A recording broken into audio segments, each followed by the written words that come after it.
right? And so what is disordered sleep? Disordered sleep is kind of this universe of, it's not apnea, it's not narcolepsy, it's not restless legs, it's, I feel like crap when I wake up in the morning and I don't know why. Michael, help. And I think a lot of us are experiencing that specifically right now during this crazy shelter in place and during COVID and things like that. And so what I wanted to do was address some of those issues, and then again, just open it up for questions. And I have no problems with people, you know, kind of waving or saying, hey, Michael, I got a question, or if you want to put it in the chat, that's good too. Lori can help me manage all of those different things. But when we're talking about immune function in particular, there's a few things that sleep is really important for. You know, it was interesting. I was having a really interesting conversation yesterday, and somebody turned to me and said, you know, sleep it affects everything, Michael. Like what else can you think of that does that? And I was on a run this morning, and I came up with 3 things that affect humans as what I call the common denominator, right? So it affects every single human, no matter what. You got to breathe, you got to drink water, and you got to sleep, right? Those are literally the 3 things that every single human must do, which is kind of interesting when you think about it. Like, people oftentimes say, well, you know, you got different fitness routines, or there's, you know, you've got to eat. You don't have to eat certain foods, right? You got people who are vegetarians, you got people who do keto, you got people, like, that's a whole different universe. Sleep's different. Everybody's got to sleep. Everybody's got to close their eyes, get through the stages, and wake up the next day. And so what's important to understand about that is, how does that actually affect immune function? So if you go way back to high school biology, which I went back and checked out a couple of things, you might remember these things called killer T cells. So killer T cells are white blood cells that fight infection, specifically viral infection.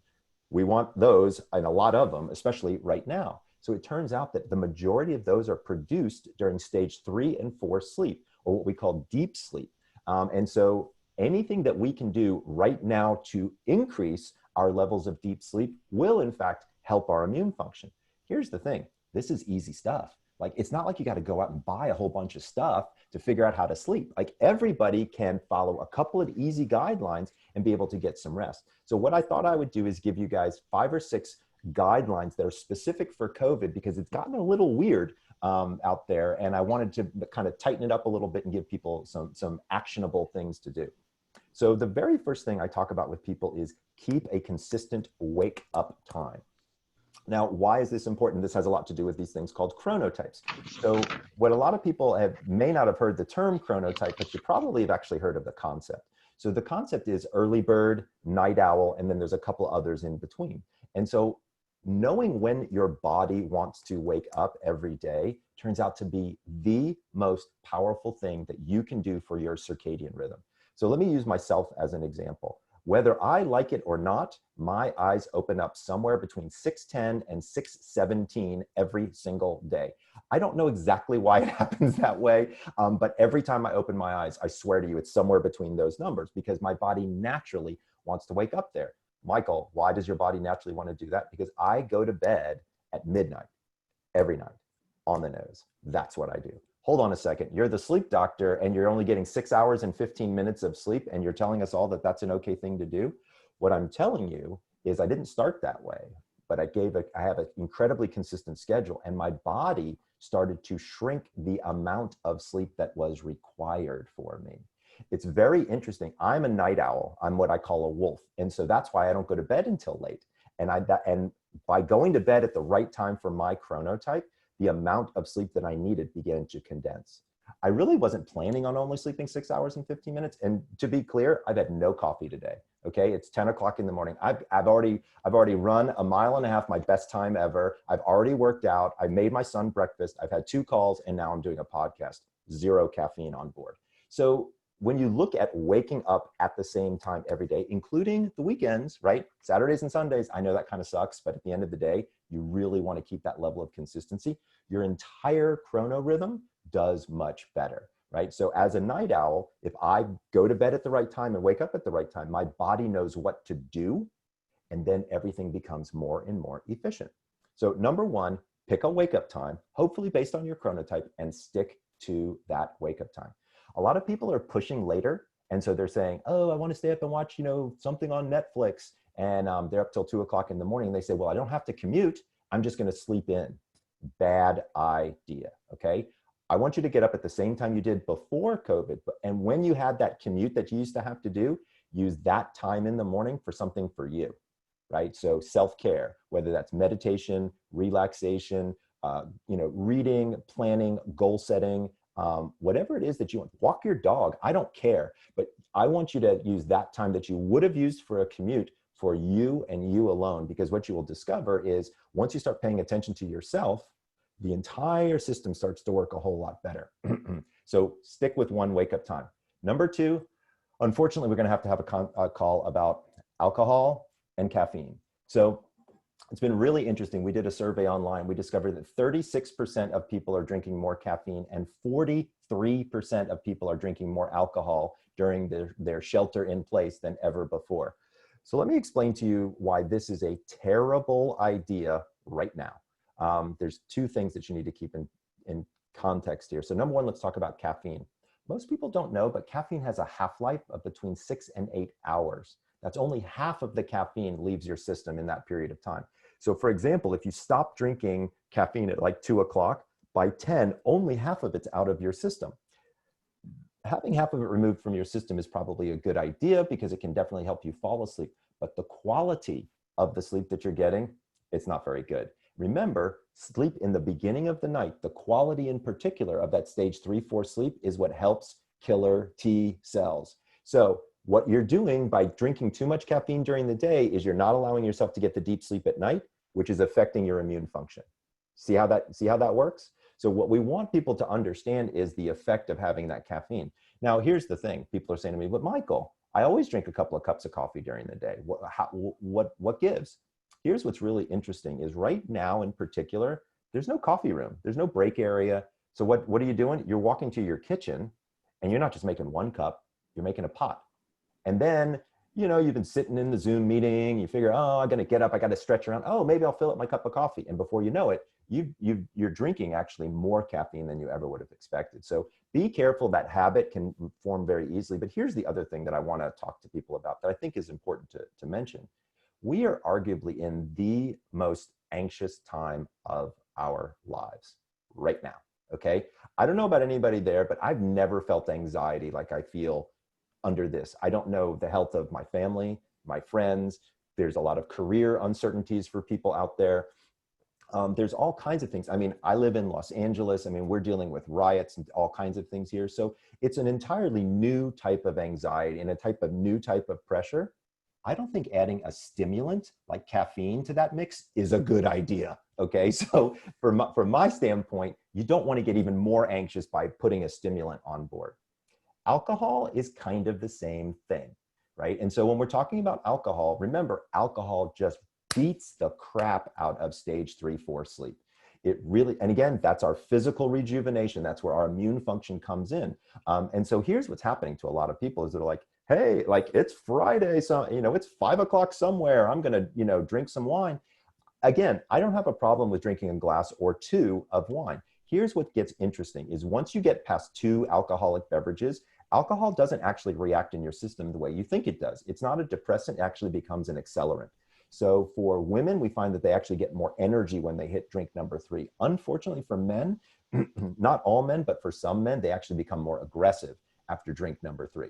Like as an example, if you talk to somebody who's been in a bar fight, they've never had 2 beers, just to be, doesn't make a whole lot of sense there, right? So when we're talking about alcohol, especially relaxation, trying to calm ourselves down, trying to reduce our stress, alcohol, while a fun, enjoyable adult beverage, you really don't want to overdo it. Getting hammered during COVID is a bad idea. Okay. So again, for your sleep, it's just not something that you want to be, you want to be kind of getting involved with. And then the final thing that I want to talk to people about, and again, this doesn't seem like it would be coming from a sleep specialist, but I really want you to think about it, is movement. So part of the reason that we sleep is to recover from moving. Well, guess what? We're not moving a whole lot right now. I saw one celebrity the other day send out a tweet that said, I've had 200 steps today and it's 2:30 in the afternoon. Like normally you'd be at like 6,000 steps by that time, right? And so that kind of slothiness on the couch, not moving around. Remember, sleep is part of the recovery process. And so if you're not doing a lot, if you're not expending a lot of energy, then the depth of that sleep can certainly have an effect. One of the easiest ways I always tell patients to improve sleep quality is daily cardiovascular exercise. And let's be fair, you don't have to run a marathon, okay? But what you do have to do is do 20 to 25 minutes of something to elevate your heart rate, maybe get a nice little sweat going, and be able to kind of get your body moving. That's not the only thing, though, that I want people to do. I've discovered these things that I call micro movements. So what I do is about every 2 to 3 hours, and I set an alarm on my phone, is I make sure to walk outside. So number one, get some fresh air, get a little sunshine. We know those are both really good for you. I might do 5 jumping jacks, 5 push-ups, not something to get a whole sweat going or anything like that, but something to just move my body, right? Doing that 3 or 4 times a day, it kind of gets the stiffness out, but it also makes you not as reliant on caffeine. It makes you feel a little bit better. So if you're looking for ways to improve sleep during COVID, let me break it down to you really quickly. One, figure out what your wake up time is, hopefully based on your chronotype, and stick to it. Number 2, you want to stop caffeine by about 2 p.m. This will allow enough time to go by that it won't have a major effect on your sleep. You want to stop alcohol roughly 3 hours before bed. Again, you want to limit it to about 2 alcoholic beverages. And I would argue that you want to drink 2 glasses of water with 2 alcoholic beverages. Because remember, alcohol is a diuretic and you don't want to go to bed dehydrated. Most people don't know this, but sleep in and of itself is a dehydrative event. We actually lose almost a full liter of water just from the humidity in our breath and breathing out throughout the whole night. So picture this. You have a couple of glasses of a big red wine before bed. You start to pee because, of course, it makes you have to pee. And then you become dehydrated. Then you sleep. You become even more dehydrated. And so what do? You wake up and drink a cup of coffee.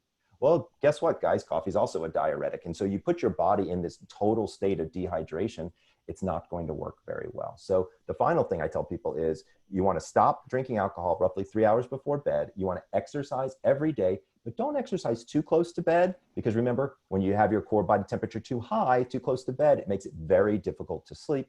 And then the final thing is hydrate, hydrate, hydrate. You want to drink water in the mornings, not coffee, at least for the first 90 minutes. And if you can, go outside and get some sunshine. It'll reset your circadian clock. And to be fair, it's really nice out there right now. So with that, I thought I would open it up for some questions. I'm happy to answer questions about absolutely anything that has to do with sleep, and doesn't really matter. I don't do dream interpretation. I'm just letting everybody know out there, that's not my thing. But I do happen to know a lot about dreams in general. We laugh all the time, Glenn and I, like, we could just go to Sedona and rent a little suite and tell people we could interpret dreams, and all day. We would own the world. We could just make it up. Anyway, absolutely. Tell us about, so you're a wolf. I'm a wolf. I am. I'm a wolf too. Talk about, just briefly, the lion, the bear, sure, the dolphin. Mm-hmm. You said the wolf stays up late. Right. Just give us a little synopsis of each one. You bet. I put the Power of Wind quiz in the chat. Thank you. So everyone can go take that and figure out what you are. Yeah. But I highly encourage you to read the book once you figure out what you are, because it helps you learn how to work with people that you live with that are different types. Yes, so. Absolutely.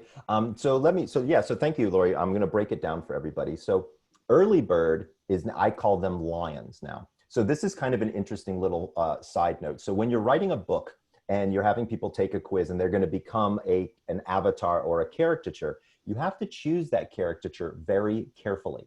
So to be clear, nobody wanted to be a porcupine. People wanted to be lions, bears, wolves, and dolphins. And so those are the animals that I chose. Now, also to let you know, those animals actually follow the circadian rhythmicity of which they represent. So lions turn out to be early creatures. They actually have their first kill before dawn. Bears, who are kind of in the middle people, what we call a hummingbird, not an early bird or a night owl, but kind of in the middle. Bears, which most people, by the way, are bears. They're what we call solar sleepers. So they have a tendency to sleep around 10 o'clock. They wake up around 6:37. They're kind of the way society really works. Honestly, it's better to be a bear than anything else. Night owls are replaced by wolves. That's what Lori and I both are. We've kind of bonded on our wolfishness because, like, And it's kind of funny. I mean, many of you don't know my background. Lori, of course, does. I actually started in this business as a sleep technologist. And so I was used to being up at night. Like I was the guy that was putting the electrodes on you and running the study at one point in time. Now I'm a doctor and I get to interpret them, but I was always a night owl. And it's interesting being a night owl in the universe, because a lot of people think that we're lazy.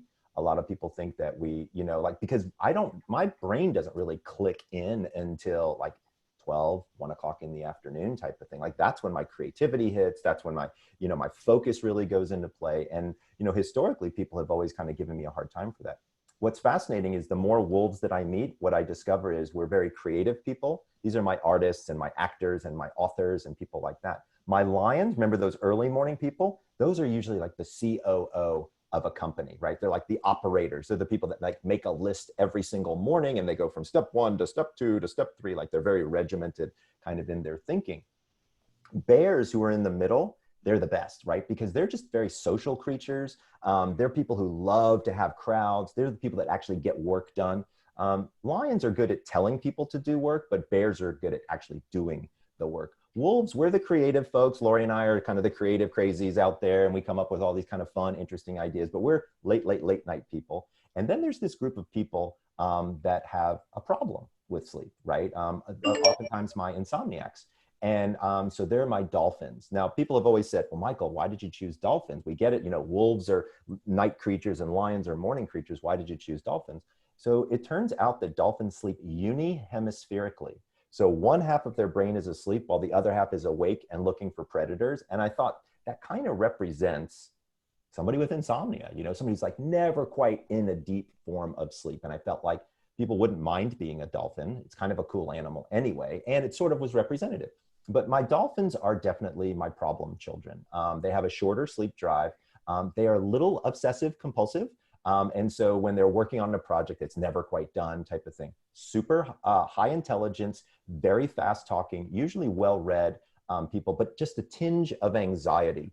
You know exactly who I'm talking about if you're one of these people, or if you're married to or dating one of these people, you certainly know who these people are. They're a lot of fun, but they definitely have a pace to them that's very, very fast. And so once you kind of discover which one of these 4 types that you become, everything gets so much easier. So I'll use an example that I've used before for people. For example, what time to go to bed, right? So as a night owl, I don't go to bed, like I said, until midnight. But if you're a lion, you might go to bed at 9 o'clock at night, right? So how do you figure that out if you're a couple? Well, there's definitely some things to think about. In my book, The Power of When, I have an entire section on relationships and all aspects of relationships, whether it's intimacy versus talking with your children versus getting into an argument. There are times of day where you will respond incredibly different if you know your chronotype. It actually really works. The science is incredible. We have over 200 studies in the book looking at different chronotypes and the different things that they do. And it's really a lot of fun. Love it. Any questions? Is anybody? Yeah, this is Paul Roy, Laurie. Hi. And Michael. Hey, first, Laurie, thank you very much. I had an excellent meeting with Andrew. Good. And I was happy to know that my CPAP is not bad, I thought. Good. Oh, good. So I just conclude to save time.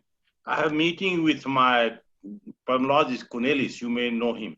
Yes. He's a great guy. He's the best person I know. Good. So I'm going to see him follow-up meeting this coming Friday, 12th, 2:25. Great. And your office is in Mesa. Yeah. Is it possible to schedule an appointment with you? Because I live in West Valley, so Mesa is we have offices everywhere. We have 5 locations. So. But I want to meet you in person. Oh, you want to meet me? Yes. Oh, okay. Well, yeah. Actually, I'll figure that out for you. How's that, Roy? So I'll send you the email off the line. Okay, perfect. Okay. Any questions for Dr. Breus? Yes, and I have a question for infomercial using Michael. First, congratulations for your son joining USC. I was in LA for 11 years. Oh, I was managing home savings, whole country. If you know home savings, now it's bought. So congratulations, USC is a good school. I used to be graduate school professor myself for 3 years. So USC is a good school and it's a good choice. Thanks. Now, question infomercial to both of you. Yes. I heard Laurie is a deep practitioner of yoga from Andrew. And June 21, the International Yoga Day. So I want to make, this year I missed, from next year, I want Namaste, particularly coronavirus is more important. I want to make it as a universal greeting, passed by United Nations. And working on it, and I need support from all of you. Okay. That's my infomercial. Okay. Then I would like to make an appointment with you also, personally. Okay. I'll make that happen for you. Okay. Now the question, Laurie, is that, do I have to get another referral from my pulmonologist, or no? The referral you got is sufficient. We'll just next time I'm at Arrowhead, I'll let you know, and we'll just casually meet. It'll be fine. No, I want to see Michael also. Oh, he's in LA. Yeah, I live in Los Angeles. However, okay. Can I have virtual meeting with him? You can. Dr. Breus, how do people get a hold of you if they want to have a virtual? Sure. So to be very honest with you, I have an incredibly small practice. It's only a concierge practice here. I don't really do a lot of these types of things outside of that. But that being said, why don't we talk offline afterwards? If you want to email Lori, we'll see if we can set something up so that we can make sure that. That'd be perfect. And we do, Dr. Breus, I don't know if you know this, but I have 2 PhDs now. Look at you. I have Dr. Adam Froese, who I recruited from Hawaii. He's full-time. So we have Dr. Froese. If anybody wants to have an appointment with somebody like Dr. Breus, Dr. Froese he specializes in CBTI. We also have Dr. Donald Townsend, who is also a PhD, has the same board as Dr. Breus, and he is at Arrowhead, I think 1 day a week. So we did have a question from Manuel about, have you ever seen a chronotype mix? Yeah, so hybrids are definitely a possibility, which is interesting because a lot of people will turn to me and they'll be like, hold on a second. I sometimes I'm a lion and sometimes I'm a wolf. So it's definitely interesting. It turns out that this is genetic. So if you sent me, for example, your 23andMe data or your ancestry.com data, I can actually run it through a particular algorithm looking at 74 different markers for sleep, and I can tell you exactly what your chronotype is. But what I've discovered is just because you have a genetic chronotype doesn't necessarily mean that your human work life has adapted to it. And so many people, for example, who have worked a shift for years and years, but weren't night owls like Lori and I, have had to learn how to adapt. And so there's a lot of that seems to go on. And I have an entire article on hybrids. And if you go to chronoquiz.com or thepowerofwhenquiz.com, either one brings it to the same place, and you take the quiz, you'll actually receive an article that talks about hybrids. Yeah, and I put that in the chat if you guys want to copy it. Thank you. And I'll also put it in a follow-up email to everyone. Here's another question. Yes, I have one follow-up question to Michael. Mm-hmm. Michael, I'm Cancer. My birthday is coming July 14th. And I'm happy what I am. I'm not going to change or adapt any new things. So with that understanding, being Cancer, can I take advantage of your past work without changing any of those 4 things you're talking about? So help me understand when you say. What I'm saying, I'm Cancer. I don't want to be anything different. When you say you're Cancer, you mean that you're recovering from cancer, or you're talking about your astrological sign? So pardon me. And that's the reason I want to see Laurie, because I commend her for recovering from that. Question to you, I do not want to change what was the 4 things you talked about. Yeah, so you don't have to change anything. It's genetic. You take the quiz and it tells you what it is. Okay, but what I'm saying is that whatever belief I have, I don't want to change my belief. So I'm happy with what I am. With that thing, can I take advantage of past work? No, you cannot. Okay. Great question. Anybody else? if you have no interest in changing your routines, No, I'm not talking routine. The 4 types you categorize. Routine. Your routine is excellent. Change advice. That's excellent. Okay. But I don't want to go grouped into one of the 4. That's what I'm saying. So then, how would you know which protocol to try? Because I have a coffee problem. The things you talked about, the coffee, the alcohol. So the habits. Yes, of course. So let me be a little bit more clear for everybody that's listening. Yes. So the habits that I was talking about, those can be used across the board for anybody. Okay.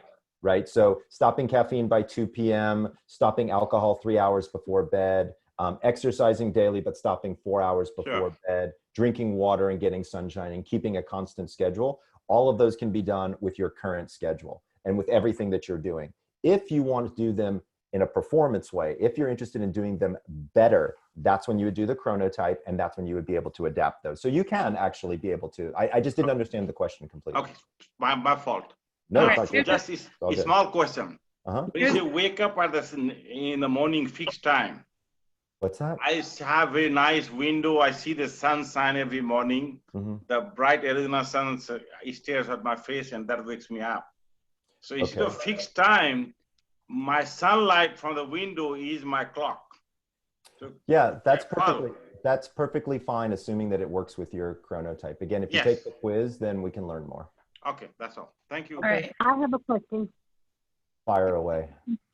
Hello, I have a question. I have had the CPAP, the appliance. I am now working with and have had for about a year the Inspire to help me sleep. I still have issues with getting up almost every 2 to 3 hours because I have to get up and go to the bathroom. And it's not because I drink a lot of water at night. I don't. But I'm still getting up and constantly, never a whole night of sleep, more than maybe 4.5 hours every once in a while. What time do you go to bed, dear? Probably around, I'm working at around 11 to 12, but mostly I'm working backwards so I can get to 11 so I can get going at really solidly at 6. I'm working with people in the central time zone, so it kind of changes my schedule. So do you have a consistent wake up time and a consistent bedtime? I wake up probably around 6, and I might fall back to sleep, especially if I've used the Inspire, and because I haven't gotten a solid night of sleep, so I might sleep another hour. But I'm usually up by 7 at the very latest. But most of the time, I'm awake by 5:45, 6 o'clock. Okay, and what time do you go to bed? Generally? In the last couple of weeks, I've been backing it up because I was going to bed at 12. I'm backing it up to about 11. Okay, and so when you go to bed at 11 versus when you go to bed at 12, do you notice any difference in terms of the number, or the frequency of times you go to the restroom? None. No difference. No difference. Got it. And it's almost always 2 hours. Right at 2 hours, I'm awake. Got it. Right at 2 hours. I have a thought. Lori? Yep, throw it out. You've had Inspire for a year? Yes. And did you have your 6-month study after you were implanted and after you were tight? I went down to 18, and then I was sick, and we did a study, which shouldn't have been doing because I think I might have had COVID at that time. But I had a study, and I went back up to 34, and now I'm waiting till everything completely settles down to do another study. Yeah, so my thought is your sleep apnea is not treated, and that will cause you to get up, to go wake up and pee all night long. Yeah. So I would really encourage you to get back in because we need your settings need to go higher. I'm on Inspire as well. And I had my study last night, my fine tuning where they find my number. And it will, Inspire is very intricate in the way it works, and it's very difficult to get you exactly where you need to be. It's not as easy as CPAP, unfortunately. CPAP is air and we can dial it in and see it, but with the voltage, sometimes it wakes us up. But when you have sleep apnea, and Dr. Breus can back this up with whatever, it will cause enuresis. You're going to be up all night urinating. So until your CPAP or your sleep apnea is at a curative level, we get your AHI down under 10 or even 5, you're going to be peeing all night long. Yep, she is 100% correct. So come and see us. It's okay. So one of the things I wanted to tell you is that I also determined that I maybe needed to get some PT for the incontinence. Yes. Because I also deal with that. Are you in the East Valley? Are you in the East Valley? Yeah, I'm already going to PT at Banner. Oh, good. You got some. Okay, perfect. Yeah. Because I was going to say I could recommend somebody. Awesome. Any other questions? Great questions, guys. I think there was one more question. I'll ask my question. I typed it in. Yeah. So a little background. I've been on CPAP for 10 years. kind of back to your original statements in the beginning of there's two paths and whatnot that, sleep takes. And obviously I do have sleep apnea, but I struggle with all types of sleep issues, not necessarily getting up, but so is there a better path to figure out first on this chrono stuff? Or, I mean, obviously I know I have sleep apnea, but what would be the best plan of action? So help me understand, where are you within your sleep apnea treatment? Have you been treated, and has that treatment been successful? Let's start there. No, my treatment hasn't been successful. I'm actually working with Valley Sleep Center right now. I'm trying to lose weight so I can get the Inspire, because CPAP sucks for me. Yeah, we started a weight loss program, Dr. Breus, Sleep to Slender. We're helping these people get their BMI down. I love it. That's awesome. Yeah. That is fantastic. So the good news here is that, believe it or not, right at Valley, they now have several PhD specialists who might be able to talk with you about some of these things. But the truth of the matter is, until you get the apnea itself under control, you're going to have a really tough time having a decent level of sleep.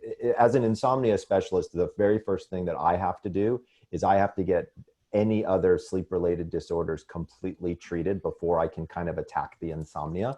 And so my advice to you would be to move forward with that, and definitely get the sleep apnea kind of down. And then once you're there, I think you're going to have a lot better shot at it. Yeah, anybody who's struggling with CPAP, you can book an appointment with Andrew. He's our respiratory therapist. And to be clear, Andrew is fantastic. I worked with Andrew for many years. So Dr. Breus, since you left, Andrew, all he does full time is go around between all the labs. He also does telemedicine, and he only works with CPAP patients, getting them compliant. That's all he does. And he's a CPAP guru.